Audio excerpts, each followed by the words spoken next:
Commissioner Benton, Executive Director and Chair, and Commissioner Bob Randall, and Commissioner Aaron Overturf. So let's just make sure that Commissioner Wolk. Commissioner Wolk is out of the country. Okay, and Commissioner Holton. Commissioner Holton, are you participating online in any fashion or dialed in by telephone? Okay.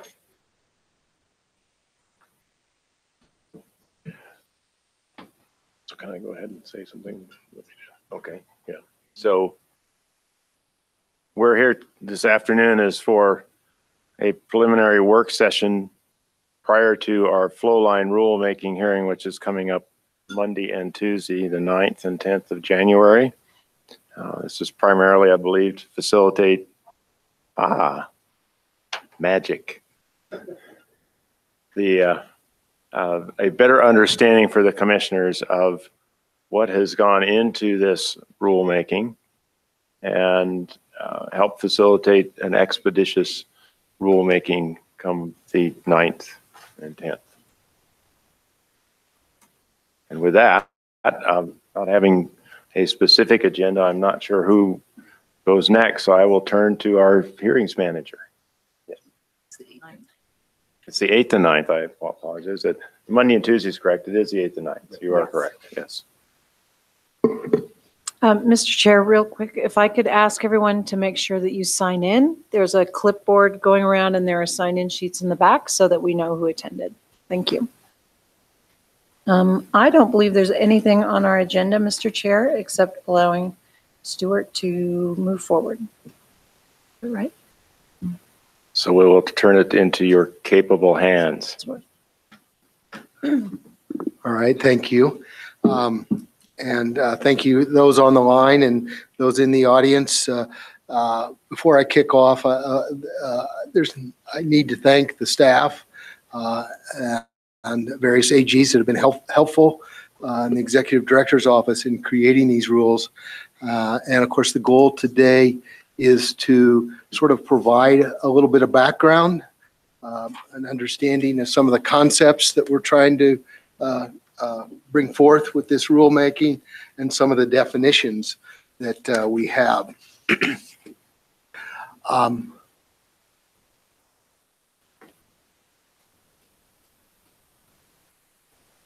First off, one of the things we've tried to do with these proposed rules is do a collaborative regulatory scheme for what we broadly call upstream pipelines.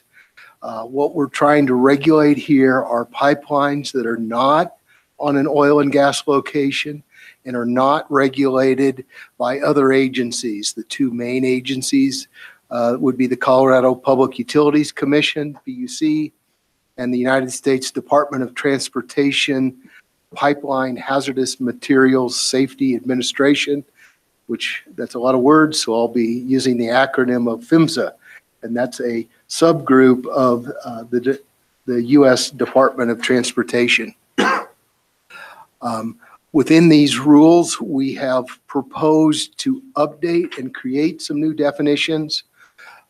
We've incorporated some new concepts, a transfer line, which is kind of a regional line that moves the produced products of crude oil and produced water, and also the registration of those off-location lines and transfer lines. We've also expanded some of our concepts and definitions as far as design and installation of flow lines, creating a regulatory scheme for integrity management. One of the key points I'll try to walk through as we walk through these slides is that the integrity management is very much based on the line type or the fluid you're transporting, and abandonment. And of course, the Colorado 811, which is the call before you dig. It's important to understand that there's no mapping system that we could ever create that would replace the concept of call before you dig. It's very, very important that we understand that the call before you dig is vital to any kind of construction activity, excavation activity, or digging below the surface. And of course, 811 refers to the phone number you dial when you call before you dig. We've created a registration and reporting for those off-location lines, those flow lines or transfer lines that are off the oil and gas pad. And then, of course, the process and reporting of integrity management. Some of the key definitions that I'll be walking through are: what is a crude oil line? Flow line. You can see that under a flow line, we've defined several different types of flow line. In the vernacular of industry, a flow line is actually a little short piece of line. So in order to more clarify the various segments of a flow line that we're talking about, the wellhead line, the production line, where you've broken it out into the individual products of gas, oil, or water, would be a production line, a dump line, manifold line, or a process line. Also, we have those scenarios where all those pipings can move off a location, very localized around the well pad or oil and gas location. And those support lines that we call peripheral lines that go to operate particular pieces of equipment or as far as supplying energy to those valves or pieces of equipment. And then more specific, the produced water flow lines. We've added a definition to a grade 1 gas leak. The value of this is that in the past, we've always had regulations dealing with a spill. And when there's a leak, there's a liquid spill related to that. But because of the relationship with CDPHE and their role of dealing with emissions, we haven't dived into when there is a gas line and a gas leak. So we use the Society of Mechanical Engineers definition to come of what a gas leak is and the various classifications. I'll give a schematic. Yes. Yeah, I'm not sure. Mr. Jolly. Mr. Jolly? Mr. Commissioner, yes, I can't hear. Is there any way he can improve his microphone situation? Yeah. Is that thing closer to your mouth too? Yeah. Okay. I think they're all connected, but we're working on it, Commissioner Jolly. I can hear you fine. I think so. If we can just move the microphone a little bit closer, Mr. Ellsworth, that may do the trick. Oh my God! But wait. If I speak like this, is that better?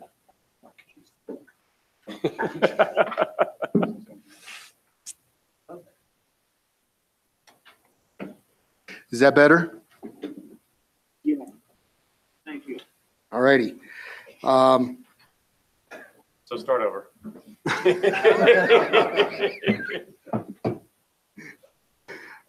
All right. Let's see.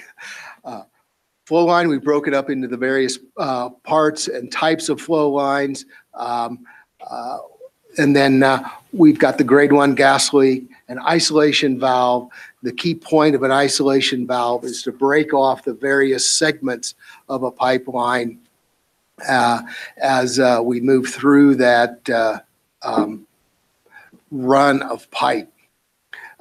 Next, we use the term pipeline. It's a generic term that would be incorporating a flow line, a transfer line, and a gathering line. So it's a generic term that encompasses all types of pipe. And then there's a produced water transfer system, and I'll go over and provide a few illustrations of that. So first off, I want to kind of just dive into this definition and pull it apart a little bit. A pipe, it's a segment of pipe that transfers the produced products of oil, gas, and condensate between the wellhead and the processing equipment at a production facility. And it takes those fluids and transfers them to a load point.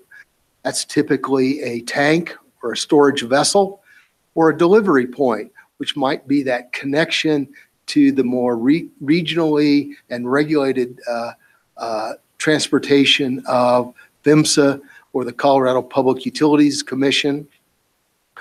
Or it could be a segment of pipe transferring produced water from the wellhead to the disposal point, which may be an injection well, or a discharge point. If it meets a certain water quality level, it can be discharged into a local water body, or a load point. Again, that would be some kind of tank or storage vessel.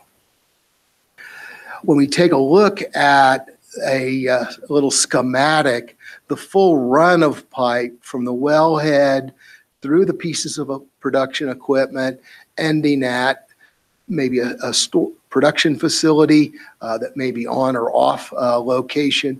That would be what we would call the full run of pipe. When we spoke about segments, we're talking about the portions of the pipe between pieces of equipment, like the wellhead and the separator, or between the separator and the tank, or the tank and maybe an off location. So those are segments of pipe. When we talk about a section, say in the case of a repair, where they cut out an incompetent or a section of pipe that needs to be repaired, they'll cut that piece out, repair or replace, and insert that section back into the line. So you'll see through these rules, you'll see the terms segment and you'll see the term section. So that's a schematic trying to illustrate that. We also have a term we use, isolation valve. So that isolation valve is that valve that's at the beginning and end of a segment, say at the exit point of a separator, going over to the entrance of a tank, the wellhead to the separator. That's the individual valve. What we're not talking about is valves that are integral to that piece of equipment. There are numerous valves within a piece of equipment, and we're not discussing those valves when we discuss isolation valves.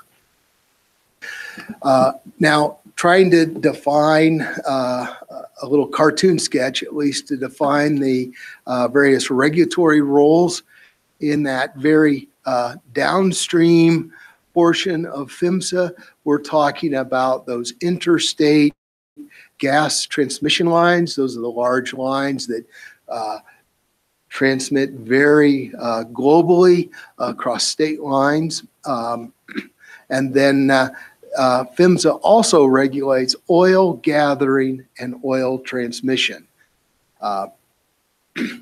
Next, in that sort of midstream universe, PHMSA has delegated to PUC, the Colorado Public Utilities Commission, gas gathering.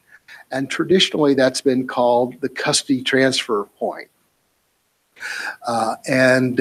Then in that upstream universe is where COGCC regulates flow lines. And it's between this sort of upstream and this midstream area where the gray area has lived, so to speak. And it is here, particularly on the oil side, that we've proposed this transfer line.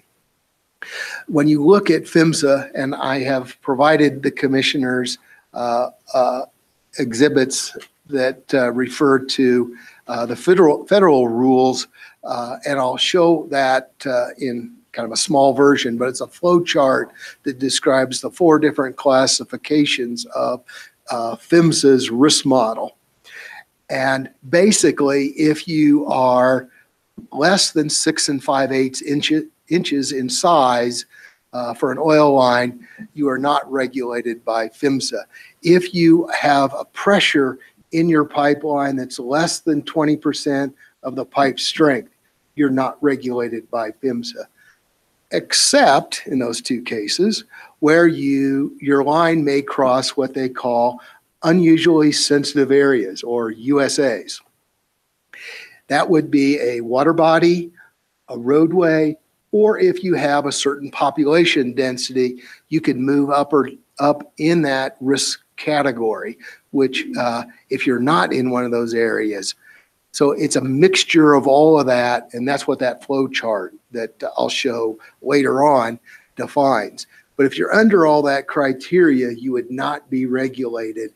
And that's what we're trying to define by this oil transfer line. And basically, when you look at the definition we've presented, that's one of the first criteria, is a line, crude oil line that's not regulated by PHMSA. So would not meet one of those criteria. And that's what I'm trying to show here in the little green line. So this dark yellow area is kind of that area in which a crude oil transfer line might be placed.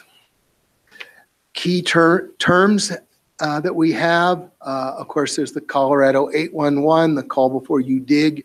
AVO refers to audio visual olfactory inspections. So you're physically walking the line. This is an extremely valuable method to evaluate those above ground lines. In this universe, or in this perspective, we would include all those infrared camera type remote monitoring. That's also an element of the CDPHE's Reg 7 type criteria. Bedding, we've incorporated some bedding within this. It's very, very important to understand that bedding is a critical element when a line is constructed, particularly if you're using those synthetic or non-metallic pipelines. An integral part of the strength and support of that pipeline is in the bedding. It's also very important to understand that the bedding material needs to be a size at less than 2 inches is what we have in the regulations. And I've put an exhibit here of this green pipe on the table. That's got the exterior coating. It's very, very important that not get scratched. If you scratch it, that's going to enhance the ability for external corrosion.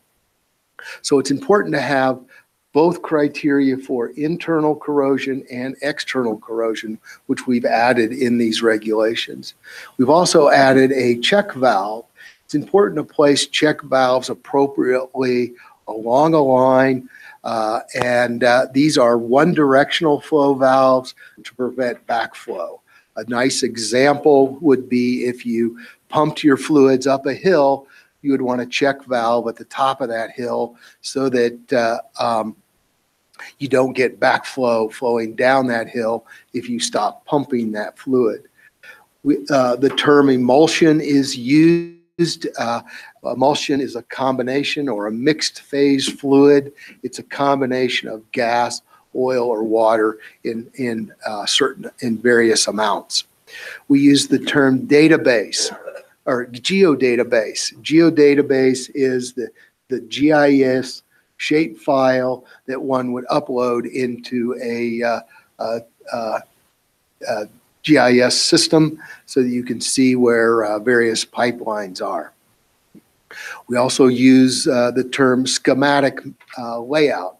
This is a non-scale drawing of where the pipelines are. You would put on a topo map to know where they are.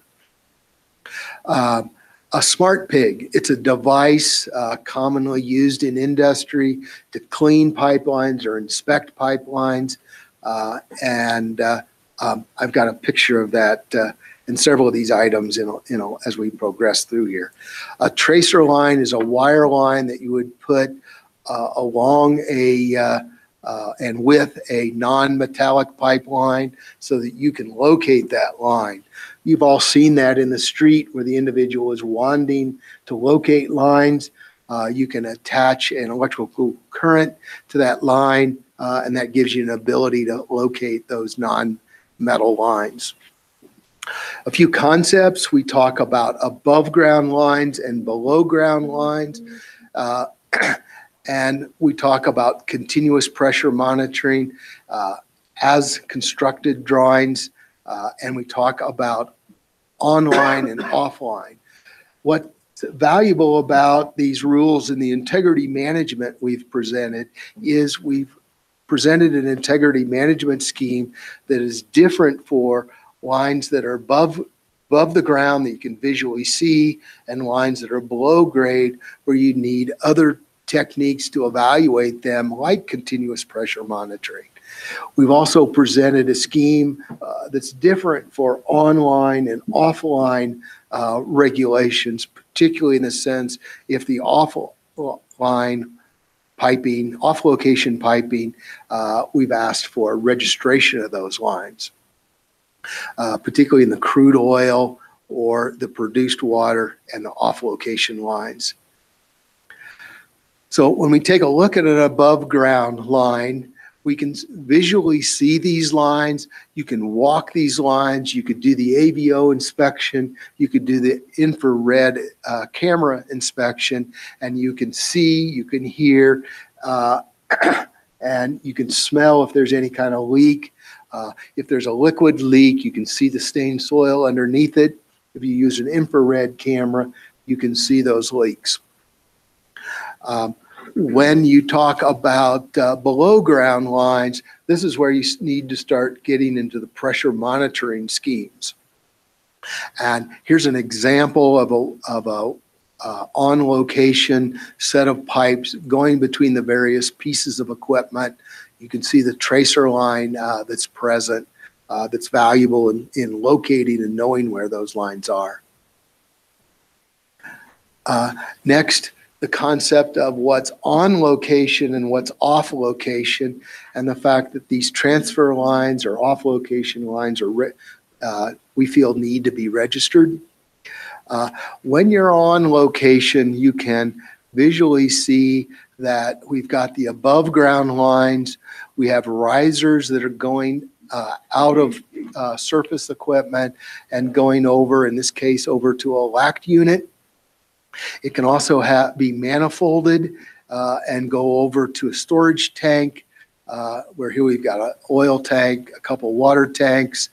Here's our gas meter, some vapor recovery units, a flaring unit, and right here we've got several pieces of separators that might have underground piping going over to these other auxiliary tanks.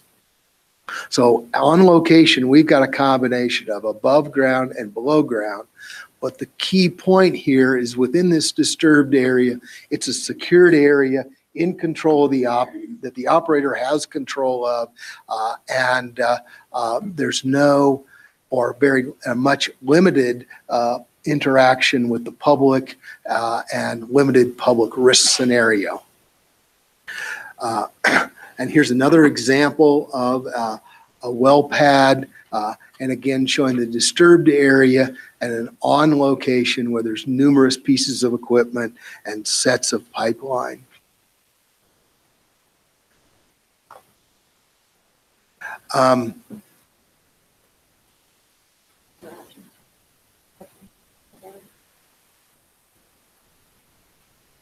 But where do I go? Which one? Here? Thank you.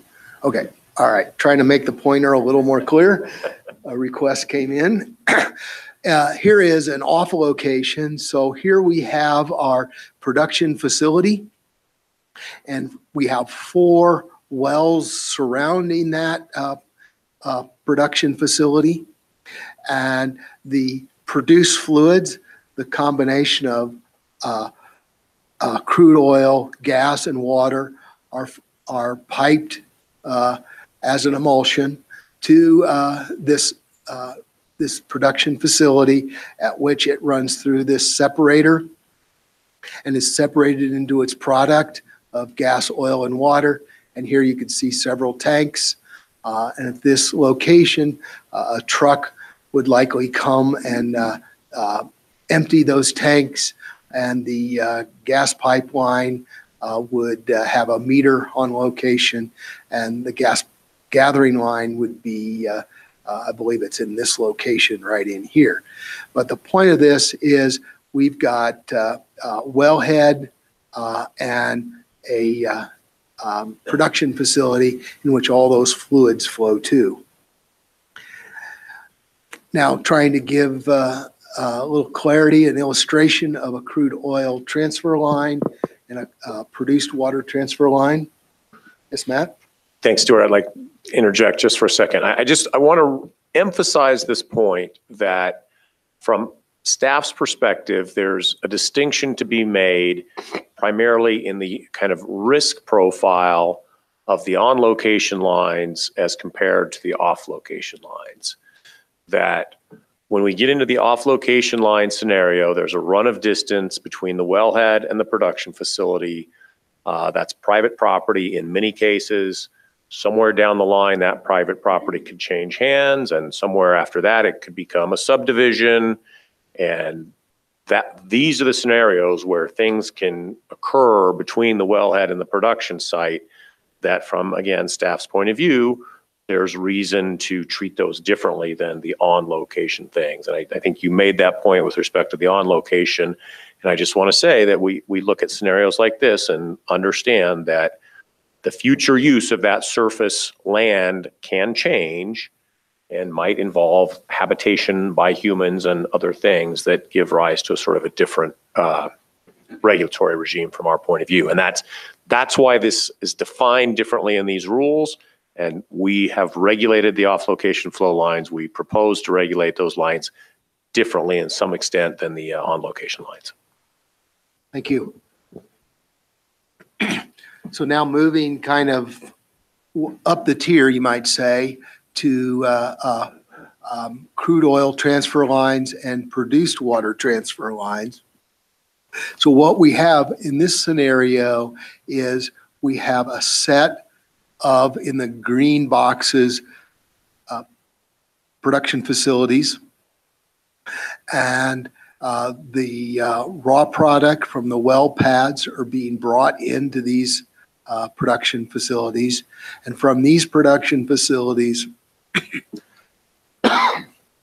excuse me, the oil is brought to a centralized line, which we're calling a crude oil transfer line. And that crude oil from multiple production facilities is then transferred or transported to a centralized facility. So what we've done is on those various production facilities, from the wellhead over to the separator, the crude oil has been separated out.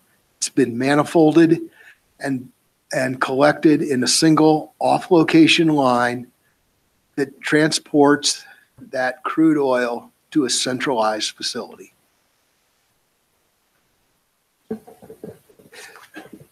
That scheme is very similar to what is occurring with a produced water transfer system, where we've taken off-location flow lines from several locations and collected that and put it in one piping system.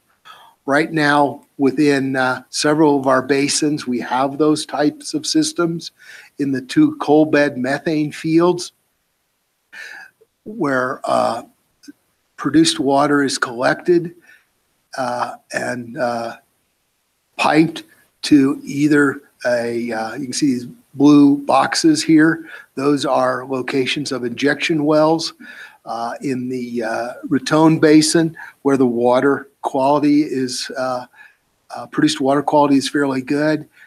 With a little bit of treatment, it can meet a discharge level, and through a permitting process, it's allowed to discharge. In the San Juan Basin, most of that is injected into underground wells, In the Piceance Basin, the produced water is collected, and in some cases, it's injected in wells. In other cases, it's sent to an exploration and production waste centralized facility in which the water is treated and cleaned up to a level for reuse. In the Piceance Basin, approximately 90% of the water is reused, and it's reused for other drilling and completion operations. In some of the more recent plays, we have here another example where we have that the production facilities here in the green boxes, where that through the separator, the water is separated out, put into a centralized pipeline where it is sent off to, again, a centralized exploration and production waste, where in some cases it's reused, in other cases it's injected. Basically what I've shown in this example is also what we're calling a schematic map, where you could schematically show where the lines are located. It's on a topo map, so a topographic map, that you can also see where any river crossing or roadway crossing going towards that PHMSA regulation of USA, unusually sensitive areas. Stuart. Yes, Matt? Thanks, Stuart. Again, I want to just emphasize a little bit about the crude oil transfer lines.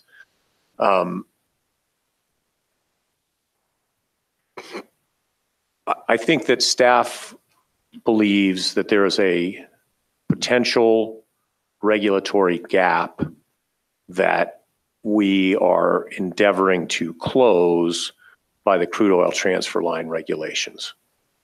And specifically, we are seeing along the Front Range now a move towards the use of these centralized storage and processing facilities for crude oil. We think that is generally a wonderful trajectory. It's taking individual storage tanks off of individual well pads. It reduces truck traffic, has lots of benefits. Our concern is that, as Stuart has described, PHMSA regulates oil lines, but PHMSA's regulations have limits. One of those limits is a pipeline diameter limit. One of those limits is a pipeline pressure limit. So if an operator just so happened to create a pipeline system that looks like what Stuart has illustrated, that is a centralized pipeline for crude oil that collects oil from many locations and transports it down the road to a centralized facility, and that pipeline was only 6.5 inches in diameter or smaller, PHMSA would not regulate it. Who regulates it? We're concerned that the answer is no one regulates it. So that's why the staff is proposing the crude oil transfer line regulations so that we know there is a regulatory regime in place in the event that the line is not regulated by PHMSA. We've tried to be very clear in the definitions and throughout the rules that if PHMSA is regulating it, we don't touch it. But in this perceived gap that we believe exists, and I don't think we're getting a lot of pushback from the industry that there is a potential gap here. We want to regulate, and we've done so. We've proposed these crude oil transfer lines to fill that gap. May I ask a question, please? You mentioned that PHMSA, if it's less than 6 5/8 outside diameter and less than 25% of the maximum allowable operating pressure, is that an or an and? I believe that's an or, and if you see the flow chart, it's complicated, but the flow chart that I presented to you walks through that, and it's all as you walk down that, it's a yes/no response. Okay. So when we get, because I have a couple of examples I want to run by you when we get through this. Okay, I'll try. Just want to make, I have a large concern about, not so much with crude oil, because I think you've done a great job here. Large concern more around the line of gas gathering and gas pipelines and sizes, diameters, and operating pressures.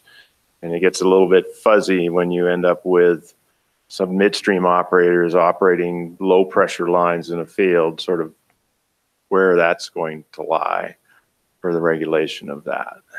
Well, the easiest answer is what Director Lepore just spoke to, is because it's complicated, because there's these various scenarios, if I could say it, size, pressure, location. The way we've actually defined it in our rules is kind of an if-then. If it's regulated by PHMSA or PUC, it's not us. I get that, but I'm also worried about not my problem sort of thing, and making sure that we are comfortable that someone is touching Sure, that line. sure.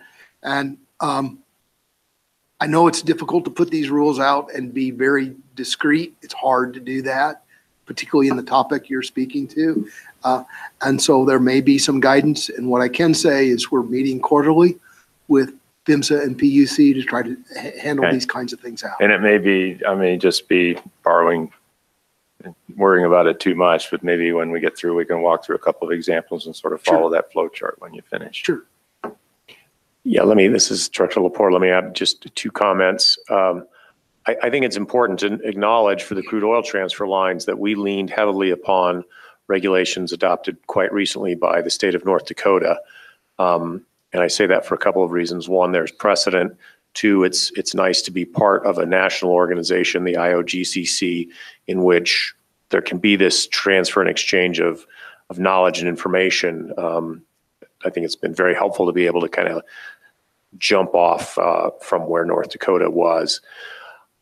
To Chairman Benton's point, I think starts to lean in towards the distinction between flow lines and gathering lines, which is an ongoing, continuous conversation. Sometimes those delineations, those boundaries are not bright lines. What I want to say here is that staff has made, in our own estimations, no attempt whatsoever to expand our jurisdiction. We don't want to regulate gathering lines. We're not trying to regulate, especially gas gathering lines. I know there's a couple of points in the rules where industry thinks we may have transgressed that line. It is not our intent to do that. Our intent is to regulate rigorously what we believe are flow lines and leave gathering lines to PUC.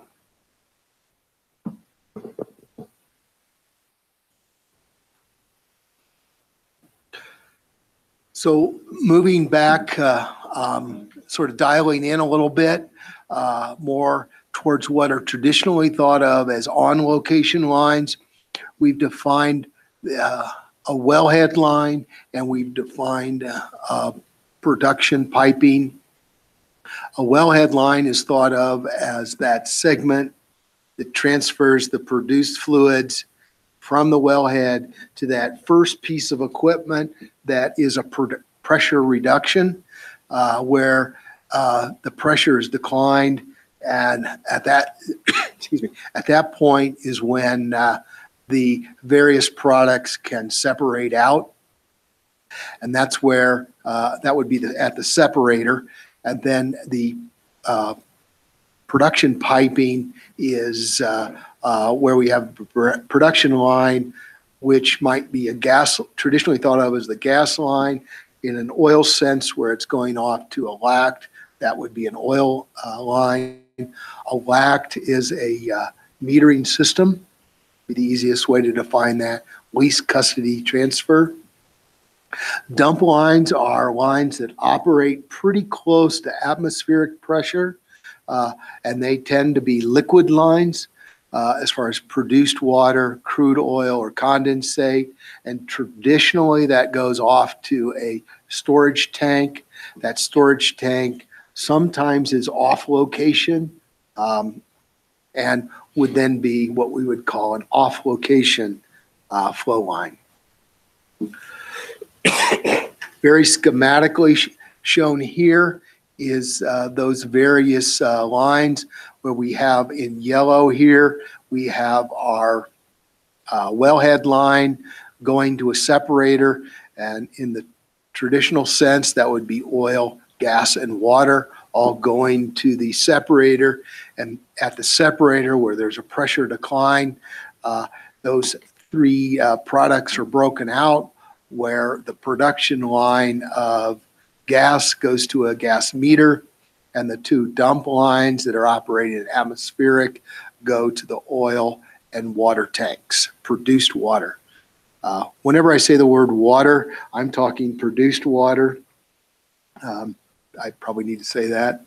And again, the point of us defining these various elements is that the traditional terminology of flow line is that line that goes through from the wellhead to the separator.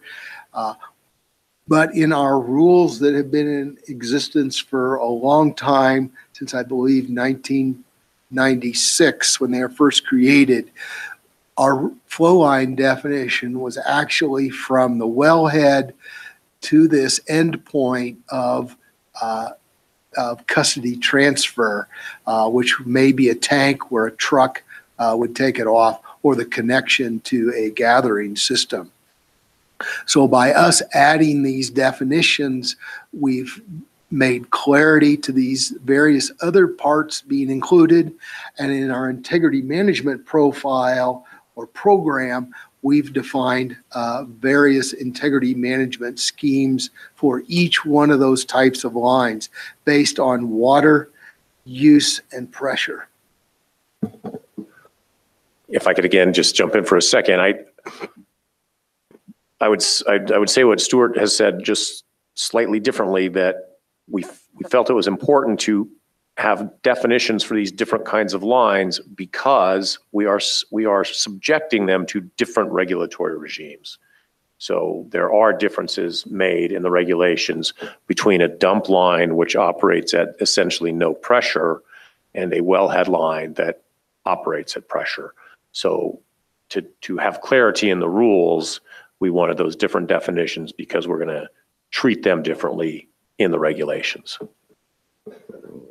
Thank you.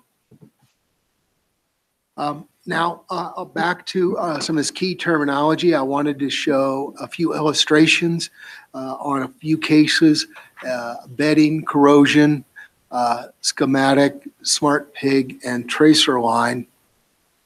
In bedding, we're talking about a trench that's been dug with good clean walls. You can see that in this trench, there are no materials greater than 2 inches, no angular materials that can scratch or damage the piping. You can also see that in the bedding, it's an angular type bedding, and in the poly pipes, the more non-metallic pipes, it's very important that the bedding is placed to the midline. That is called, in our regulations, we call that the spring line.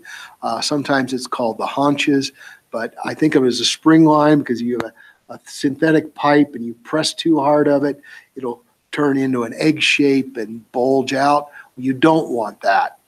That's why it's so important to have good bedding material around that. We also have welding regulations, not only for the steel, but for the poly lines. We put many industry specifications to handle that. And there's also a reference to manufacturer's specifications. We talk about risers. So here's down here in the lower, my right, is the pipeline and the network of pipelines with pipes rising up out away from that and coming to the surface for those beddings. And then when you look at it, once it's all been filled in, here we have those risers. And that's why it's important to have surface tagging so you know which line that is and what its use is, and whether it's an operational line. And here you can see a lockout tagged scenario. Smart Pig. It's a variety of pieces that are attached together. Here you can see a brush that could be used for cleaning. Here you can see some sensors. Those sensors can be electrical current or magnetics that you can use a resonant current to measure the metal thickness or metal loss. And you can do an integrity. You can actually find holes as you push this through. And how they push that through is through what they call a pig launcher. There's varieties of these. As you drive around, you might see those where pipes are coming out of the ground. And this right here, you've got several valves where you can shut off the gas or liquids along this portion of it. That gives you an ability, because it's no pressure. You can open this end, you can insert this device in this end, close it off, and then open the set of valves and use the pipe's fluid flows to push that tool all the way down the hole, where the scrapers will clean it out, and the sensors can then use an electrical or magnetic current to measure the thickness of the steel and do an internal corrosion evaluation. Mr. Ellsworth, can I ask a question about that? Yeah. Are all smart pigs equally smart, or are there different levels of smartness? And because I noticed we don't have a definition of what makes a pig smart in the rules, and if there are different pigs that can perform different types of analysis, I wonder if there's value in specifying which particular pig we want them to use, or if all smart pigs are equally smart. The answer to your question is, broadly speaking, yes to everything you said. And that the answer is, yes, you might send a pig down the hole just to do maintenance for cleaning. And in that sense, you would probably only have the scrapers on it. That would be, but smart pig is a generic term.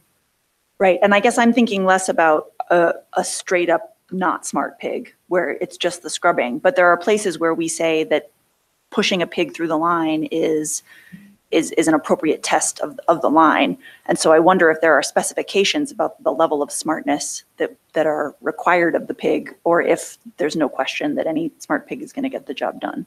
If you want to comment on that, I think the way I looked at it is that we've laid out certain specifications for maintenance of flow line and mechanical integrity, and how the operator chooses to accomplish that, as long as they satisfy what we've laid out.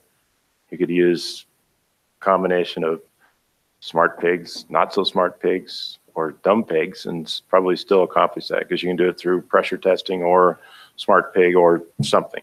So when I looked through this, I was more concerned about what we were asking operators to do to be able to say, well, I have mechanical integrity, because the level of intelligence of those pigs, you could probably write a book on that. And I think it gets off very complicated. Right, I'm not trying to overly complicate things, and I would appreciate hearing from Mr. Ellsworth, because my only question was essentially, is there value in defining the term? Well, how I'm minimum level. going to try to answer your question is that my expectation of the use would be, when you use the sensors, you're going to do an evaluation, and you're going to say, I sent this tool down the hole. I used a magnetic resonance. I got a thickness. And then I ran that this year, then I ran it next year and next year. And then by a repeated run of that, I'm going to get an understanding of the internal metal loss of my fluid. And then I'm going to graph that, and then I'm going to have a rate of metal loss.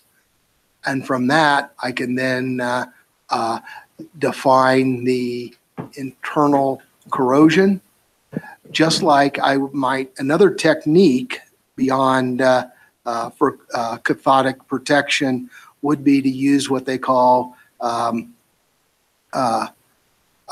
coupons. So you have a little port that you stick a piece of metal in the material, and you measure on some period, say annually or every 6 months, you might pull that coupon out, or a little piece of metal out, and measure how much material loss I had, and then you could add the appropriate amount of corrosion inhibitors or oxygen scavenger, whatever your issue is, and then you can reduce that metal loss. So that would be the majority of how I would expect this this Smart Pig tool to be used. Can I jump in? I think Commissioner Overturf raises a good point. Nowhere does it say that the Smart Pig has to be able to do all the things you just said. Exactly. It doesn't say that it has to measure corrosion. It doesn't say that it has to measure wall thickness. It doesn't say any of those things. And that could be industry practice, that's what Smart Pigs do. But I think it's worth the conversation of, when we say Smart Pig, what do we expect that it's capable of measuring and recording and tracking? And again, I'm sort of in the same boat as Commissioner Overturf. I don't know all the things Smart Pigs do. I just love saying Smart Pig and pig launcher. But it ought to be able, if we expect it to measure wall thickness, maybe we need to say that. And if we expect it, you know what I'm saying. So, As an operator, if you tell me what I have to provide for mechanical integrity, and then one of the items in there is wall thickness, I will run a Smart Pig that measures wall thickness. So to me, I'm more interested in, what do I have to do to demonstrate mechanical integrity, not the specific tools. I get a little bit worried if we go down that path, we're going to end up making it too complicated. But if we say you have to be able to provide this information on your flow line at this period of time, the operator gets to choose how to do that. It may be where you go through and just use an ultrasonic thickness tool to go and measure the wall thickness, and that may be sufficient. So I'm very reluctant to go down the route of this, use this Smart Pig, it has to do this. All right. I'll just say that I think we can walk that line. I totally understand what Chairman Bennett is saying, and I think we can walk that line. We need to say, here are the parameters, criteria that you need to be able to tell us. What tools you use to tell us that, we're a little bit less concerned about. But I think, to Commissioner Overturf's point, right now, the Smart Pig, we have made an assumption that it can do certain things. And let's specify the things we need, that we want done, and let them to choose which tools they use. Which I think that's how our rules have always worked, or generally work, and I think that's how these rules work. We just have a little tweaking to do, I think.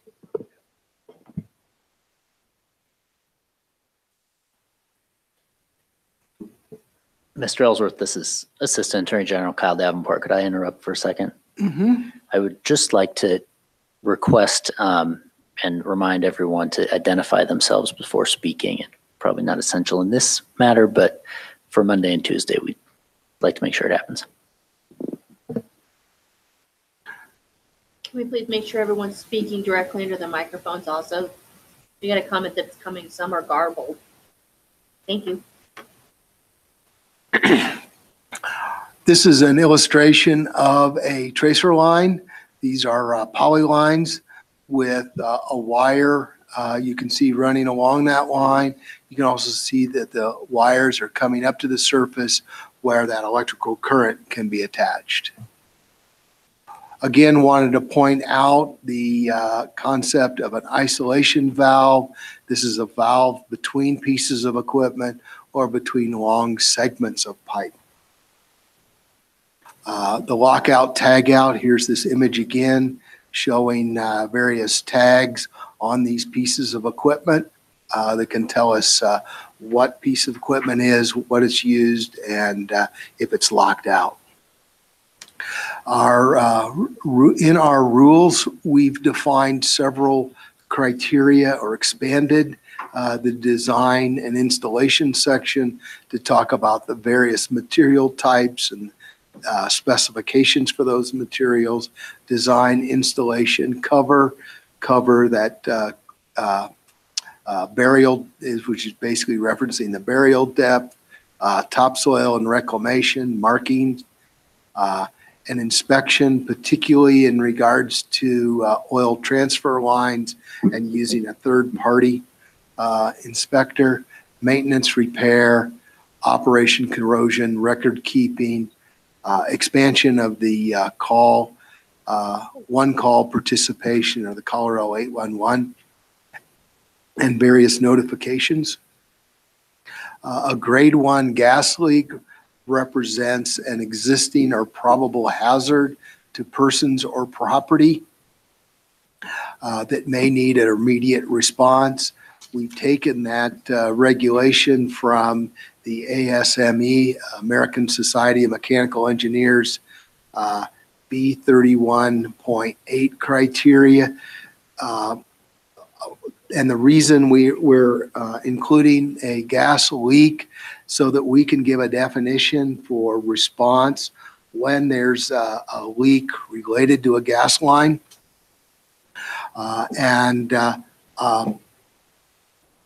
So that was part of the idea of establishing that. Next, kind of re-diving back into the relationship to the various regulatory authorities. We have the overarching regulations of PHMSA, part of the federal transportation as far as gas transmission and oil gathering and transmission. PUC as far as gas gathering and distribution. Distribution refers to those pipelines that are in the street that provide gas to your home or business. We're the upstream agency. CDPHE is responsible or regulates the emissions that come off of gas as far as production facilities that are in production or gas lines. And then local governments as far as placing pipelines in easements or tracts. And this is the flow chart. I apologize that it's unreadable, but it's a case of them simplifying. I did give you a blow-up version. And basically gas is covered by Part 192 and oil or hazardous liquids are 195. And here in the gas, these red circles represent non-regulated gas gathering. And these two blue squares represent non-regulated liquid line gathering as far as how you would fall out of that criteria.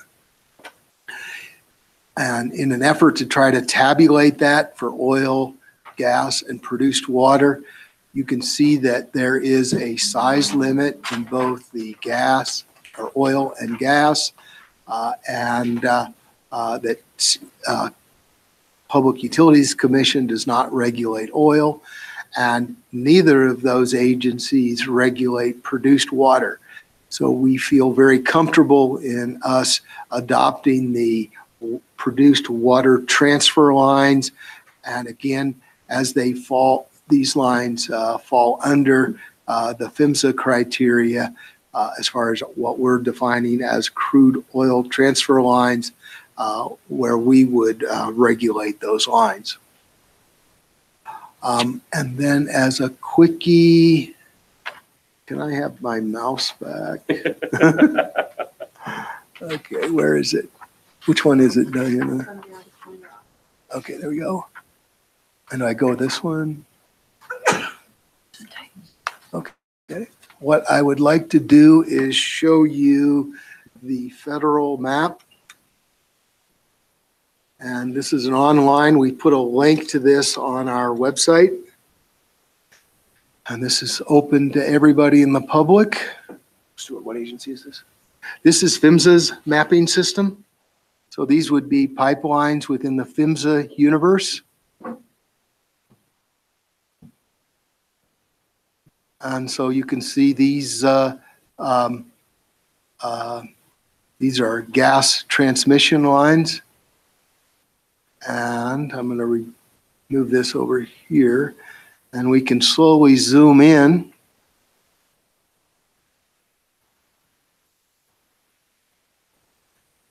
And you can see those lines. And then at some point you zoom and you get this. And that means that based on security reasons, you can't zoom any farther. So the key point that I'm trying to emphasize here is there's no mapping system that's going to replace the call before you dig. That's the value of call before you dig and the importance to know where these lines are prior to any kind of excavation.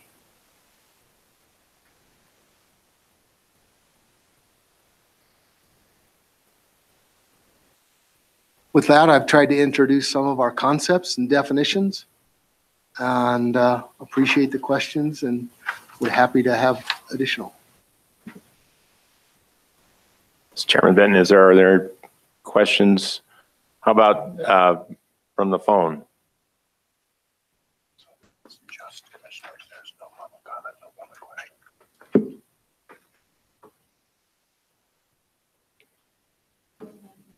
No hands are raised, so is it my turn then? Okay. So this is a gas-related example, which you have. Do you want me to pull up the map, that gas PHMSA Yes, map? if you would please. If you bear with me a second, I'll find it.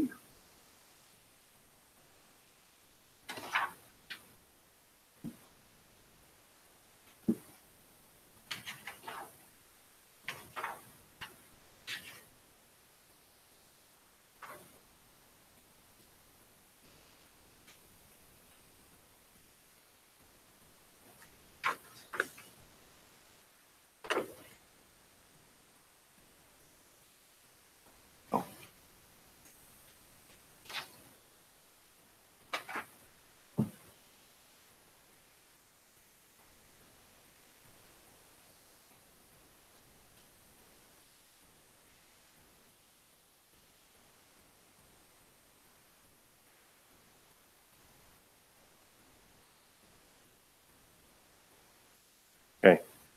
So we start with a location. Let's say there's half a dozen producing wells on that location. There is some level of separation on site. So you've covered that with I believe the wellhead lines, I believe all that. So We're on location. we're on location. So at the edge of location, you now have gas that goes into a 6-inch line.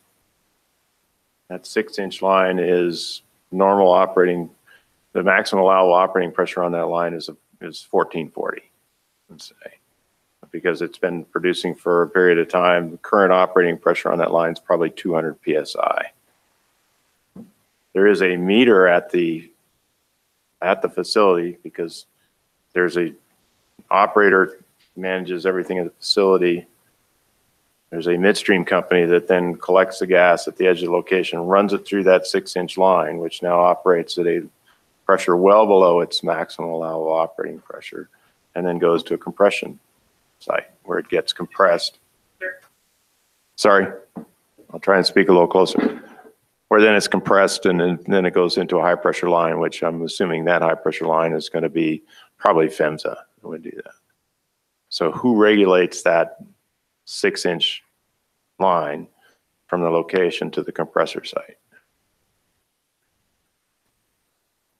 That's a great question. And so we would walk into this line and into this chart, and we would need to walk through. The way you have defined it is that the line is less than, you said it's a 6-inch line. 6-inch OD, so it's less than 6.58. The criteria of the gas is 8 5/8 inches in size, so less than 8 or 6. In gas, it's In 8. gas- eight- in gas is 8 gas is 5/8. 8 5/8. Okay. Then you have that criteria. So the next level would be that you would then look at the pressure and look for 20% of the yield strength of the pipe, or SMITE, as they would call it. So assuming you've got a steel pipe and not knowing exactly what the strength is, but it's probably over 1,000 PSI. So 1440. Oh, 1440, that's what you said. 1440. And it So was, you had 200 PSI is your 200 PSI. operating pressure. Yep. So you're above 20% right there. no. Yeah, you'd be 10% would be 144, 2 would be 288. Okay, that's So right. you're running You're at right. You're 200 right. pounds. Sorry. So now you're less than that pressure. Yeah. So at that point, you're looking at I think you're looking at what would be this, and I'm assuming you're in a rural sense in this location. So that's a class 1 well, but you're falling, that's what I believe would happen right here, that you would fall out of that and be a non-regulated line. Which is my concern. Well, that's the gap we're talking about. Yeah. So based on that criteria, you're a non-regulated line.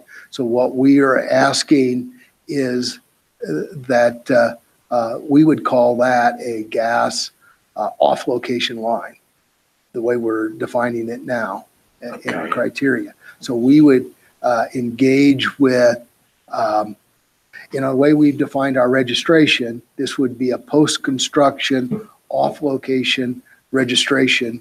And probably at that time, there would be an interaction with the operator and a confirmation from PUC to discuss whether that would be regulated or non-regulated Okay. So it does. by their It jurisdiction. does get picked up along the way that we say, okay, this is an off-location gas line. It's obviously not PHMSA. It wouldn't be a PUC regulated line because it doesn't go to an LGD or anything like that. So it's going to sort of fit that red circle. And now somebody has to get together and decide, what are we going to do about who's going to look after it from a regulatory standpoint? Okay. Yes, sir. Director LaFleur. Oh, sorry. Go ahead. Commissioner Jolly? Yes, I cannot hear what you were saying, Chairman. So are you talking about gas delivery lines in a rural setting? Yes, sir. Can you hear me now?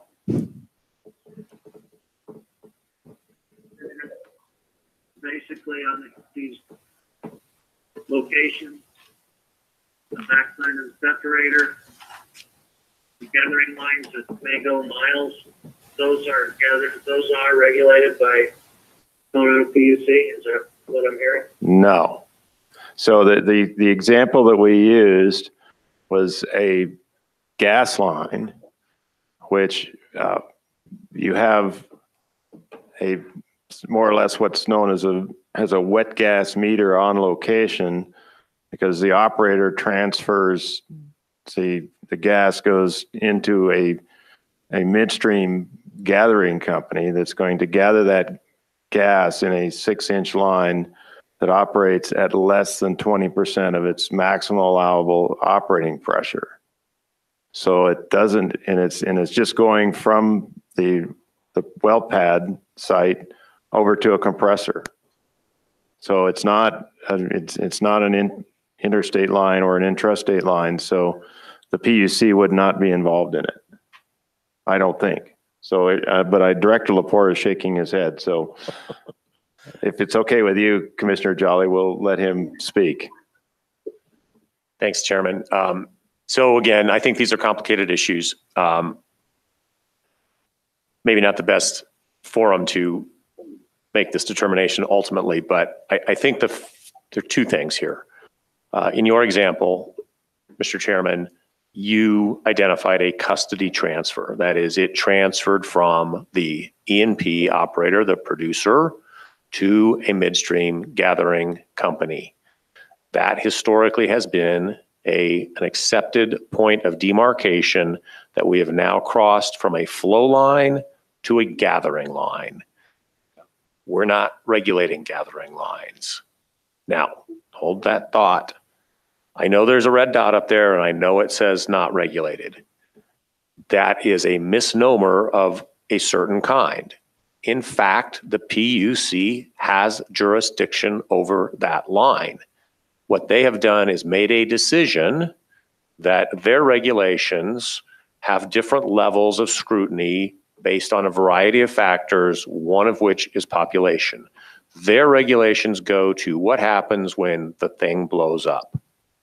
That's not what we do. The reason we've picked up this gap on crude oil lines is the hazards there are different. The hazards there are spilt oil on the ground, et cetera. Methane leaks act differently, have different risks, et cetera. So it's not right to say they're not regulated. They are regulated. They're regulated under a slightly different regime. In this rulemaking, we are not attempting to pick up gathering lines to regulate. If in your hypothetical, it did not go to a gathering company, it ran for 4 miles and hit a compressor station, in our view of the world, that would still be a flow line and we would regulate it. That was the next example. Some of those are going to look like that as well. They are, and you're going to see if you read all the comments and et cetera for before Monday, you'll see that industry has kind of flagged this, and we'll talk through that. There's some language there that I think is loose language, but the way I've just articulated it is the way I think about it. I think there are things out there that run for a distance, that don't have custody transfer, that hit a compressor station, and they're still a flow line when they hit the compressor station. And if that's true, we're going to regulate them. If it's not true, we're not going to. Because I have another example in which it's a similar size line. In this case, there's essentially a mass flow meter on location. There is no custody transfer. It still gets moved through a line, and then it goes to a separation and compression facility, at which point in time then it gets metered. So my understanding from that is that would be an off-location flow line. It would be regulated. Now, what happens if, hopefully I know the answer to this, well, I may not, so that's what I'm going to ask, is that there isn't necessarily custody transfer, but there is a transfer of who operates the line. So you have essentially a three-phase gas goes through a mass flow meter, goes into a line that then the midstream company is actually taking that gas to their compressor site and separating it and compressing it on site, and the meter is at the compressor site. The custody transfer meter. So that's still, then it still would be regulated by us. It would just be the accountability would transfer to the operator of the line. When that happens, we'll talk to legal counsel. Okay, fair enough. Commissioner Jolly, were you able to hear all that?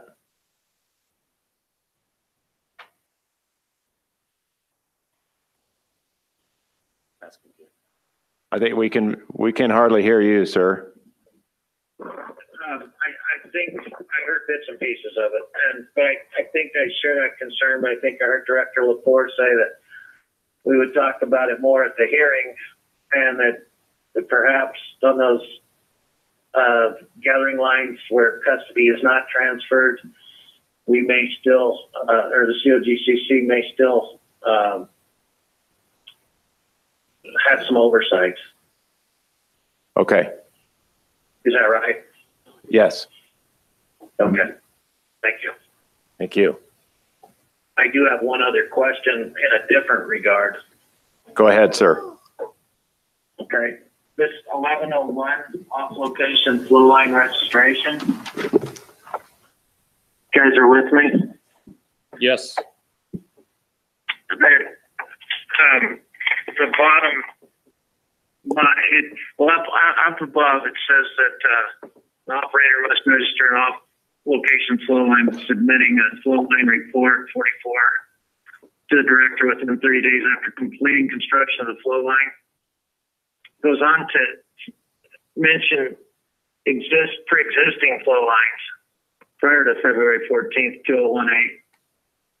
Down at the bottom, number 4, it says within 60 days of completing construction of an off-location flow line, the operator must record an easement identifying the location of the off-location flow line with the applicable local government. My question is, I think there's a lot of flow lines out there off location existing. Does that number 4 about registering with recording an easement at the county basically apply to pre-existing flow lines?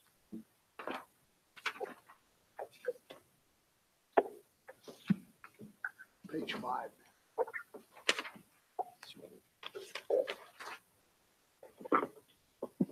$1101, A5.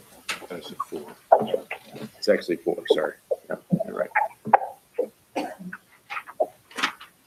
Well, I think there could be a flood of easements flooding into these. Yeah.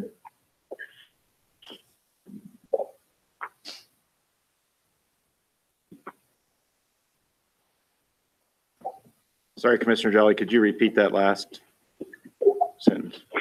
Well, if all of these flow lines that have been established out there the last few decades have to be recorded as an easement to county, I just anticipate that being maybe an unintended consequence. I don't know.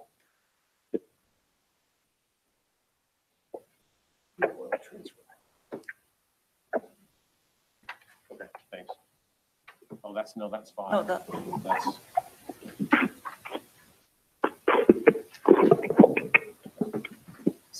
We're working on it.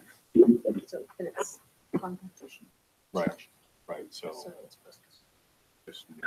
Yeah, that's what's on my review. Okay, thanks. We should maybe make that clear. Commissioner Jolly, it's Director Lepore. Quick huddle here, but the intent of number 4 is prospective only for new lines. So it's, and the language that indicates that to us is the post-construction.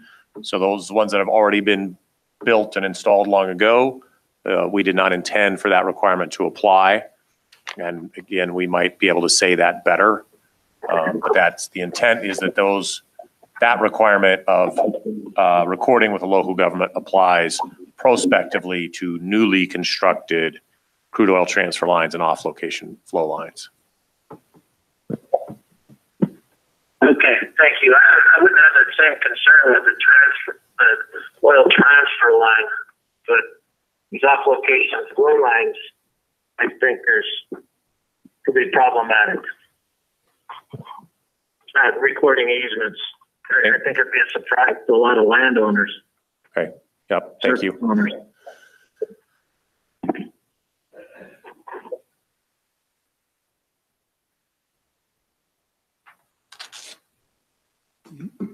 Director Lepore, one question was, is the presentation available? I put on the screen from the regulations, rules, and the flow, going to the flow line. You can see this presentation is linked right here.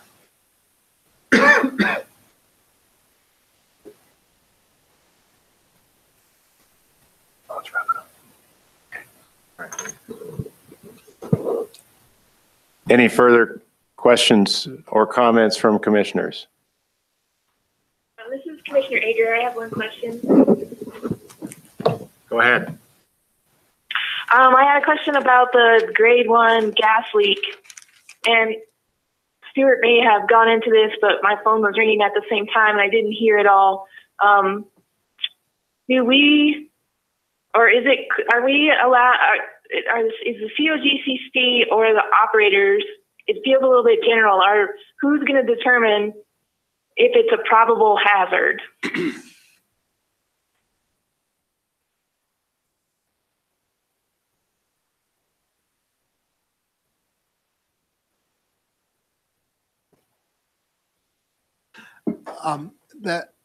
Thank you, Commissioner.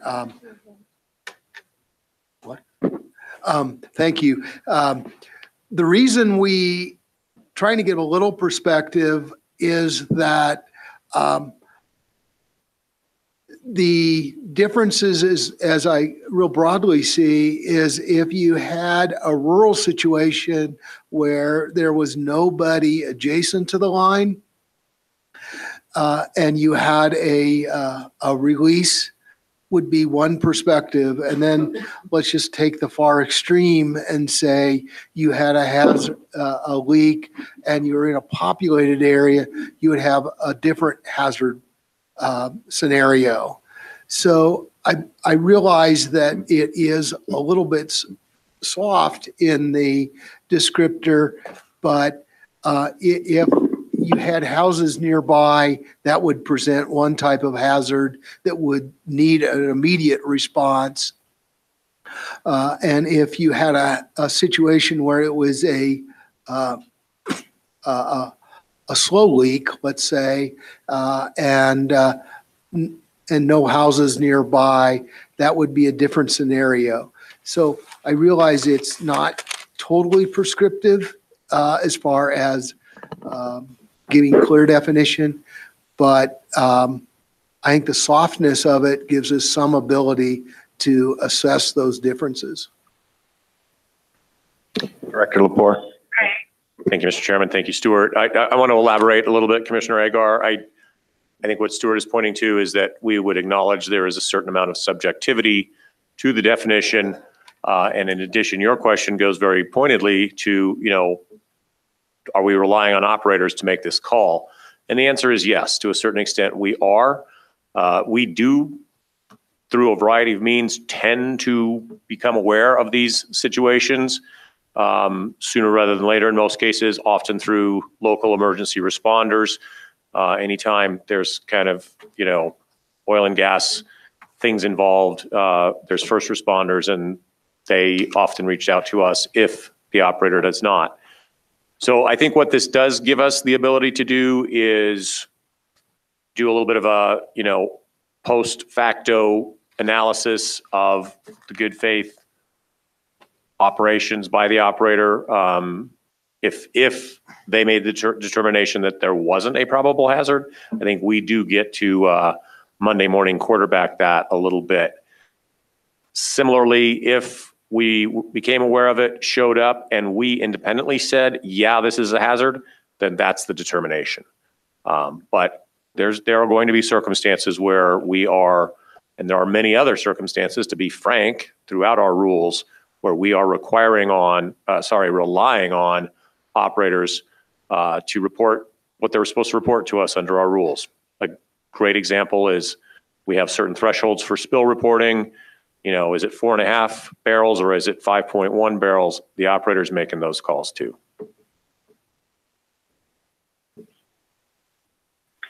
Okay. All right. Thanks.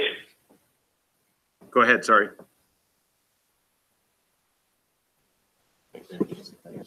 All right. That's good. Thank you. Okay.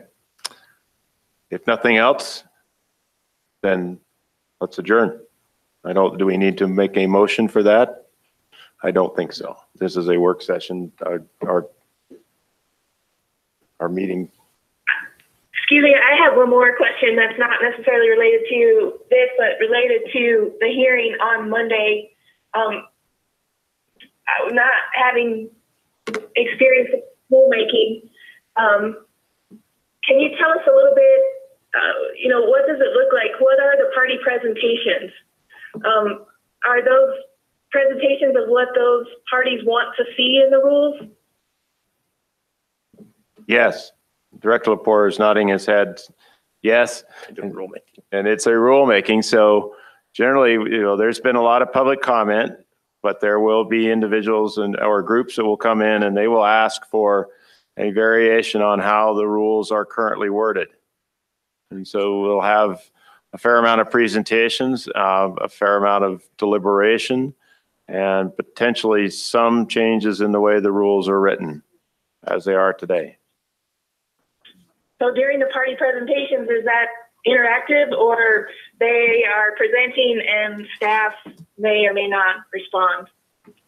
They're interactive because they're under oath. So essentially it's testimony. And so you are allowed to ask questions and cross-examine. And no, what did I get wrong there? I don't think they're under oath, but you certainly can ask them all the questions you want to ask them. Okay. And I'm sorry, I recall one rulemaking where we did swear people in. if someone is proffered as an expert witness, we will swear that person in. But by and large, this is a quasi-legislative process. We hope they put forward intelligent, thoughtful experts to talk to us and talk to you, but they're not under oath. But it is interactive. You're absolutely right. And you should ask all the questions you want. And are audience comments at the beginning restricted to this rulemaking? There is going to be a statement made that will discuss how we're going to handle the public comment period. But basically, you've hit it. It's a single proceeding. We are going to restrict audience comments to items that relate to specific sections of the rules.